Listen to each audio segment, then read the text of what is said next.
अगर मैं कहूँ कि प्रारब्ध पत्थर की लकीर है तो क्या आप मानेंगे? जानिए इस वीडियो में कि भक्ति और कर्म, भगवान के कृपा और प्रारब्ध से इसे क्या संबंध है। नमस्कार दोस्तों, जय श्री कृष्णा। कैसे हैं आप? आशा करता हूं कि आप लोग बहुत अच्छे होंगे और हमारे YouTube चैनल पर आपको स्वागत है। तो चलिए हम वीडियो में आगे बढ़ते हैं। पीछे का वीडियो आपने देखा होगा, पार्ट 1, जो प्रारब्ध किसे कहते हैं, और इसका पार्ट 2 लेके आए हैं कि प्रारब्ध क्या मिटाया जा सकता है। तो चलिए वीडियो में हम आगे बढ़ते हैं।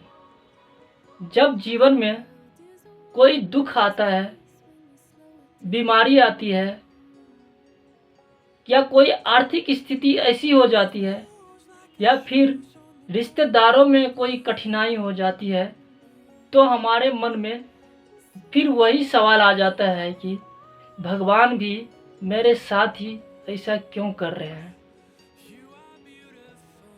देखिए, प्रारब्ध शब्द वो है जिसे कर्म भी बोलते हैं। इसके 3 भागों में विभाजित किया गया है। पहला है जो संचित कर्म, और दूसरा प्रारब्ध कर्म, और तीसरा क्रियामान कर्म। समझ पा रहे हैं ना आप? प्रारब्ध वो कर्म है जिसका फल हमें इस जीवन में मिलना शुरू हो जाता है। अब सवाल यह है, बहुत सारे के मन में भी आता है कि क्या इसे मिटाया जा सकता है। अनेकों संतों ने बताया है कि प्रारब्ध वह कर्म का फल है जब जीवन में मिलना शुरू हो चुका है तो टालना इसे आसान नहीं होता। इसका मतलब यह नहीं है कि हम असहाय हैं, अभी जो परिस्थितियां मेरे साथ है वो हमेशा ही रहेगा। इसका निवारण भी होगा और इसका परिस्थिति भी चेंज होगा। इसके लिए हमें करना क्या पड़ेगा? देखिए, इंसान जब धरती पर जन्म लेता है तो सबसे पहले वो रोता है। जब रोता है तब संसार के लोग बोलते हैं कि ये रो रहा है। वो तब इसलिए रोता है कि जहाँ पर वो था वो भगवान का शरण में था, वो भगवान का ध्यान में था। जब भी वो बाहर आ जाता है तब उसे अचानक स्मृति हो जाती है कि मैं कहाँ आ गया। यह भगवान के लिए रोना उसे आता है। एक बात बताना चाहता हूँ, एक पंक्ति के साथ, जो भगवान श्री हनुमान जी भी बोलते हैं, कहे हनुमंत विपत प्रभु सोई, जब तक सुमिरन भजन न होई। कहीं न कहीं जब तक हम जीवन में भजन नहीं लाएंगे तब तक हमारा परिस्थितियाँ या आगे का जीवन आनंदित नहीं हो पाते हैं। इसके लिए हमें करना क्या पड़ेगा? यहाँ तक तो समझ गए ना आप? तो चलिए आगे बढ़ते हैं। इसके लिए हमें भगवान का नाम जप, सच्ची भक्ति और सत्संग, सेवा और हमें प्रार्थना करनी है।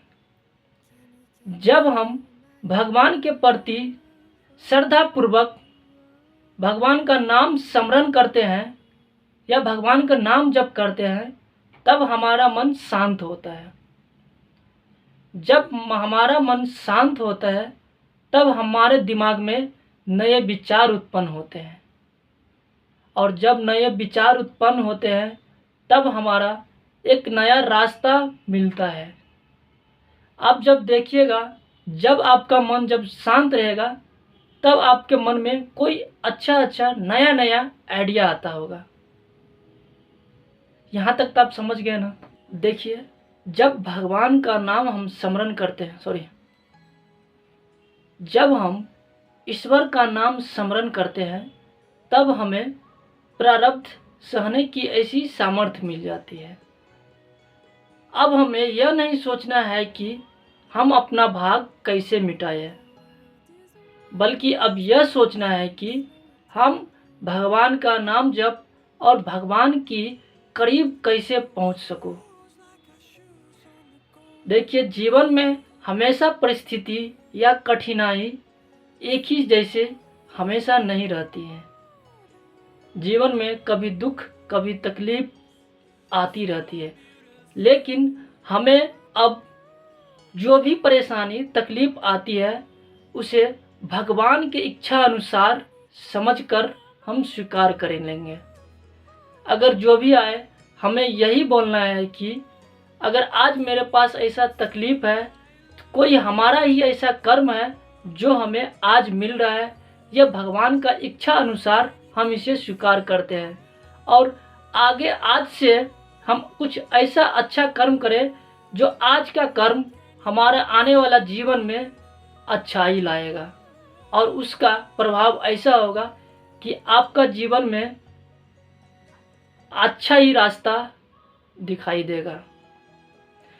तो आज से हम नियम लेंगे कि हम भगवान का नाम जप करेंगे, अच्छा कर्म करेंगे और शुद्ध ज्ञान और प्रज्वलित होने तक हम भगवान के नाम नहीं छोड़ेंगे और लोगों की सेवा करेंगे।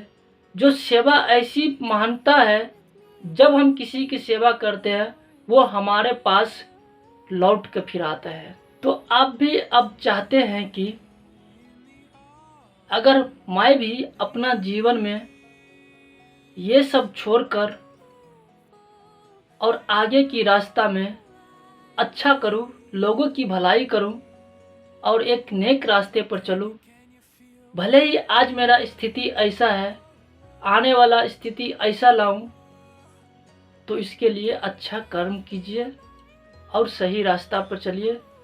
जो भी आप हैं, जहाँ पर भी हैं, जैसे भी है, यह भगवान के ऊपर छोड़ दीजिए और भगवान की इच्छा अनुसार मान के सही काम और ईमानदारी पूर्वक कीजिए। तो कहीं न कहीं यह जरूर है, यह प्रकृति की नियम है, जैसे आप करेंगे वैसा ही आगे मिलेगा। तो यह वीडियो आपको कैसा लगा? अगर यह वीडियो आपको अच्छा लगा होगा तो आप कमेंट करके ज़रूर बताइएगा और अगर नए हैं इस चैनल पर तो आप सब्सक्राइब कर लीजिएगा, क्योंकि ऐसे आध्यात्मिक वीडियो और मोटिवेशनल वीडियो देखने के लिए चैनल को सब्सक्राइब कर लीजिएगा, ताकि आपके पास फिर अपलोड होने के बाद वीडियो का नोटिफिकेशन आ जाएगा। जब तक के लिए मिलते हैं। जय श्री कृष्णा। धन्यवाद।